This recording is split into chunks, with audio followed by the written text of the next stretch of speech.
खोजी टीवी के मुअज़्ज़िज़ दोस्तों, ईरान आज़रबाईजान कशीदगी में पाकिस्तान और तुर्की भी कूद पड़े। ईरान के खिलाफ पाकिस्तान, तुर्की और आज़रबाईजान एक हो गए। तुर्की ने आज़रबाईजान के साथ मिलकर ईरानी सरहद पर फौजी मशकें शुरू कर दी हैं, जबकि पाकिस्तान ने भी ईरान को खबरदार किया है कि वो सरहदी तनाव को हवा न दे। सवाल यह है कि अगर ईरान आज़रबाईजान से झड़प लेता है तो क्या तुर्की और पाकिस्तान आज़रबाईजान का साथ देंगे, और अगर ऐसा होता है तो इसके खित्ते पर क्या असरात मुरतब होंगे। आइए चलकर इस पर तफसीली बहस करते हैं। यहाँ आपसे सिर्फ इतनी गुजारिश है कि वीडियो को आखिर तक जरूर देखिएगा। नाज़रीन ग्रामी, ईरान और आज़रबाईजान के दरमियान कशीदगी बतदरीज बढ़ती जा रही है। 700 किलोमीटर तवील मुश्तरक सरहद वाले दोनों पड़ोसी ममालिक के दरमियान रिश्ते अब तक पुरअमन और मामूल के रहे हैं, लेकिन हालिया अरसे में इन रिश्तों में नशेबो फराज नजर आए हैं। ताल्लुकात में इस वाज़े बिगाड़ की कहानी गुज़श्ता माह उस वक्त शुरू हुई जब तुर्की, पाकिस्तान और आज़रबाईजान ने मिलकर ईरानी सरहद से थोड़े फासले पर मुश्तरका फौजी मशक शुरू की। इस फौजी मशक को 3 ब्रदर्स 2021 का नाम दिया गया। ये मशकें अभी शुरू ही हुई थी कि ईरान ने भी आज़रबाईजान के करीब फौजी मशक का ऐलान किया। ईरान की फौजी मशक की मजम्मत करते हुए आज़रबाईजान के सदर इल्हाम अलियेव ने कहा कि ये एक इंतहाई अफसोसनाक वाक़या है। तुर्की न्यूज एजेंसी को इंटरव्यू देते हुए आज़री सदर ने कहा कि कोई भी मुल्क अपनी सरहद पर फौजी मशक कर सकता है, वो खुद मुख्तार है, लेकिन अब ये क्यों हो रहा है और ये हमारी सरहद पर ही क्यों हो रहा है। उन्होंने मजीद कहा कि 20 साल कबल सोवियत यूनियन के टूटने के बाद से ये पहला मौका था कि ईरान ने इनकी सरहद के इतने करीब अपनी ताकत के मुजाहरे का मंसूबा बनाया। आज़रबाईजान के सदर के बयान के बाद ईरान खामोश नहीं रहा, बल्कि फौरी तौर पर यह जवाब दिया कि ये इसकी खुद मुख्तारी का मामला है। ईरानी वज़ारत ख़ारजा के तर्जुमान सईद खतीबज़ादा ने एक बयान जारी करते हुए कहा कि हमारे मुल्क की शुमाल मगरबी सरहदी इलाकों में की जाने वाली फौजी मशकें हमारी खुद मुख्तारी का सवाल है। ईरान अपनी कौमी सलामती के लिए तमाम ज़रूरी इक़दामात करेगा। इसके बाद खतीबज़ादा ने अपने बयान में जो कहा उससे इस कशीदगी का मफ़हूम समझा जा सकता है। उन्होंने इसराइल का नाम लिए बगैर कहा कि वो अपनी सरहद के करीब यहूदी हुकूमत की मौजूदगी बर्दाश्त नहीं करेंगे।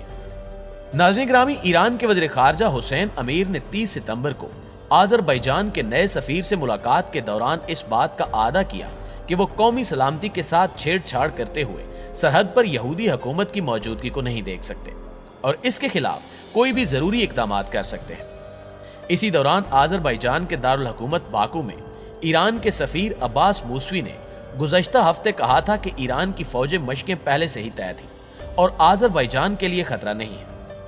एक सवाल यह भी है कि इस कशीदगी की असल वजह क्या है। दरअसल ईरान और आज़रबाईजान के दरमियान नजर आने वाली इस कशीदगी की कई वजूहात बताई जा रही हैं।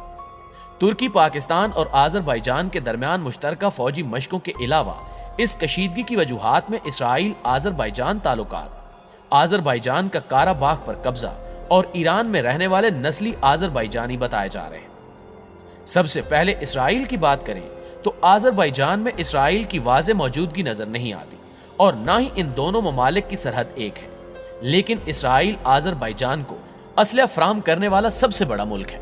आज़रबाईजान के इसराइल के साथ वर्किंग ताल्लुकात हैं, लेकिन ये बात ईरान के खिलाफ इसराइली हिकमत अमली की बाज़ाब्ता हिमायत नहीं करती। 17 सितंबर को ईरान के रहनुमा आयतुल्लाह खामनेई ने फारस न्यूज एजेंसी को बताया कि फौजी मशक इसराइल को एक पैगाम देगी। इसराइल इसलिए आज़रबाईजान आया है ताकि वो ईरान के खिलाफ साजिश कर सके। बाज़ माहिरीन का कहना है कि आर्मीनिया पर आज़रबाईजान की फतह भी इस कशीदगी की एक वजह है। गुज़श्ता साल सितंबर में आज़रबाईजान और आर्मीनिया के दरमियान मुतनाज़े नगोर्नो काराबाख इलाके के लिए जंग हुई थी। 6 हफ्तों की जंग में तकरीबन 6000 जानें ज़ाया हुई और आज़रबाईजान ने काराबाख के एक बड़े इलाके पर कब्जा कर लिया। अब उस खित्ते के आज़रबाईजान के कब्जे में आने के बाद ईरान के तिजारती रास्ते पर बड़ा असर पड़ा है। आज़रबाईजान और आर्मीनिया के दरमियान जंग में ईरान खामोशी से आर्मीनिया की हिमायत कर रहा था, जबकि आज़रबाईजान ईरान की तरह शिया अक्सरीती मुल्क है। ईरान को काराबाख के तिजारती रास्ते के जरिए मगरबी एशिया और रूस तक रसाई हासिल है, लेकिन अब वो आज़रबाईजान के कंट्रोल में है। जब तक काराबाख आर्मीनिया के कब्जे में था, उस वक्त तक ईरान ट्रक और दीगर ट्रांसपोर्ट के जरिए बगैर कस्टम अदा किए मशरिक़ वुस्ता और रूस सामान भेजा करता था। जंग की वजह से आज़रबाईजान का काराबाख के इलाके पर कंट्रोल खत्म हो गया, جس کی وجہ سے ایران کا مغربی ایشیا میں داخلہ بند ہو گیا اور وہ آرمینیا پہنچنے کے لیے ایران سے پیسے وصول کر رہا ہے۔ تاہم آذربائیجان کے لیے یہ پالیسی کافی آسان معلوم ہوتی ہے کیونکہ یہ اس کی خود مختاری کا معاملہ ہے اور وہ اپنی سرزمین سے نقل و حرکت کے لیے محصول لے سکتا ہے۔ اس کے علاوہ آذربائیجان کو تشویش ہے کہ ایرانی ٹرک اس راستے کو اسلحہ منتقل کرنے کے لیے استعمال کر سکتے ہیں جو اس کے دشمن آرمینیا کے ہاتھوں میں جا سکتا ہے۔ اس کے علاوہ ایرانی ٹرکوں کو روکے جانے کی وجہ سے ایران میں غصہ ہے۔ حال ہی میں 2 ایرانی ٹرک ڈرائیوروں کو آذربائیجان نے روڈ ٹیکس نہ دینے کی وجہ سے حراست میں لیا تھا، جس کے بعد ایرانی وزارت خارجہ نے انہیں فوری طور پر رہا کرنے کے لیے کہا تھا۔ آذربائیجان کی جانب سے ٹرکوں کو روکنا ایران کے لیے ناقابل قبول ہے اور مغربی ایشیا میں اس کی تجارتی سلامتی کو خطرہ ہے، جبکہ ایران فوجی مشقوں کے ذریعے آرمینیا اور مغربی ایشیا کی سڑک کے ذریعے رابطے کے بارے میں اپنی سنجیدگی ظاہر کرنا چاہتا ہے۔ پیارے دوستو، زیادہ تر آذربائیجانی ایران کے شمالی علاقے کو جنوبی آذربائیجان کہتے ہیں، جہاں تقریباً 2 کروڑ آذربائیجانی نژاد لوگ رہتے ہیں۔ بہت سے آذربائیجانی قوم پرست اور دانشور ثقافتی اور سماجی شناخت کے نام پر شمالی اور جنوبی حصوں کو یکجا کرنے کا مطالبہ کرتے رہے ہیں، جسے گریٹر آذربائیجان کہا جاتا ہے۔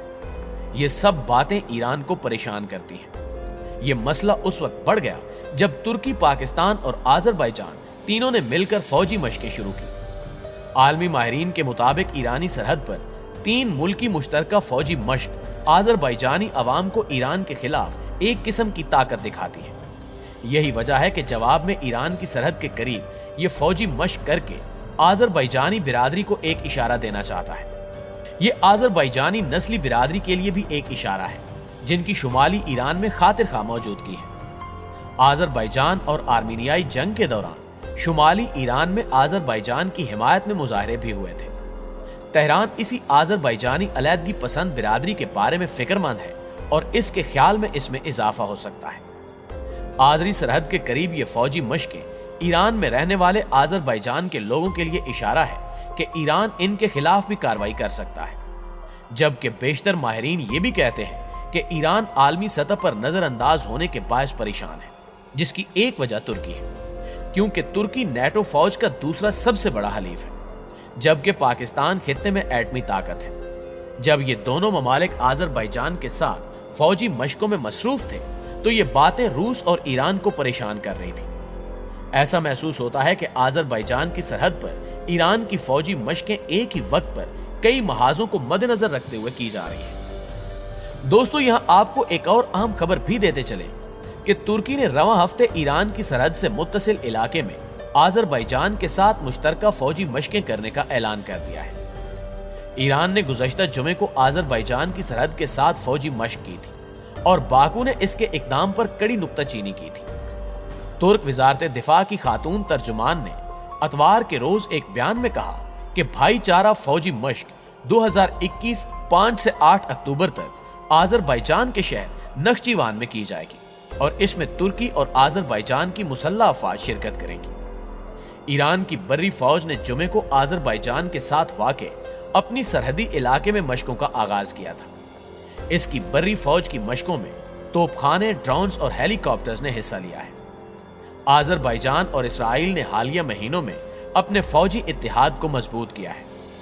اسرائیل کی جانب سے مہیا کردہ اعلیٰ ٹیکنالوجی کے حامل ڈرونز نے آذربائیجان کو گزشتہ سال نگورنو کاراباخ کے متنازع علاقے میں آرمینیا کے خلاف جنگ میں مدد دی تھی۔ دوسری جانب ایران نے یہ الزام عائد کیا تھا کہ گزشتہ سال آذربائیجان اور آرمینیا کے درمیان مسلح تنازع کے دوران داعش کے جنگجوؤں کو بھی خطے میں لایا گیا تھا۔ ایران کی بری فوج کے بریگیڈیئر جنرل کیو مارس حیدری کا کہنا تھا کہ اسرائیل کے اعلی کاروں کے کھلم کھلا اور خفیہ موجودگی اور علاقائی ممالک میں داعش کے دہشت گردوں کی نمایاں تعداد میں موجودگی کا امکان اس مشق کی اہمیت میں اضافہ کرتا ہے۔